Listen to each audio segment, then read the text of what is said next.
I posted a vanilla cheesecake recipe last week. I got a number of comments asking for a Biscoff cheesecake. But here it is. I started off by crushing down 250 grams of digestive biscuits. I then added 100 grams of melted butter and gave it a really good mix until it was thoroughly combined. Then transferred that over to my baking tray and flattened it out using a measuring cup. I then popped that in the fridge and allowed that to set. While my bottom base was setting in the fridge, I then started preparations for the top part of the cheesecake. I started off by whisking together 600 grams of soft cheese and 100 grams of icing sugar. Also added 1 tablespoon of vanilla extract and give that a really good mix. I then added 280 milliliters of double cream and give that another whisk. Then removed 1 spoonful as I was needing this for later. I added 250 grams of Biscoff spread. This did not want to leave the bowl at all. I had to fight with it. Then give that another whisk before placing it over my digestive biscuit base. Started off by placing a couple spoonfuls over the base, but then just spread that across evenly. I did this as last time I added all of the cream cheese spread. I had a couple gaps between the bottom base and the top base. Then went ahead and added the rest of my cream cheese and spread that out evenly. During when I said that we needed that spoonful for later, use that spoonful to pipe over some lines over the cheesecake. I then used my cake tester just to make a decorative finish. Really like this pattern on the cheesecake. It added a certain something. I also didn't want the top part of the cheesecake to be boring and plain. I think this made it look so much better.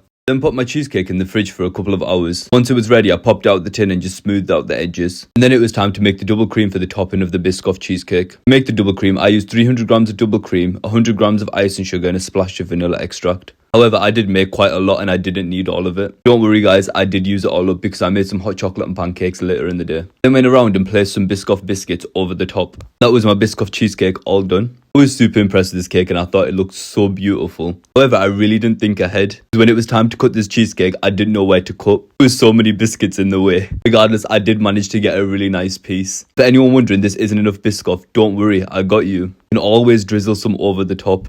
After all that hard work, it was finally time for a taste test. Let me tell you, this was absolutely delicious. I'm definitely making this again.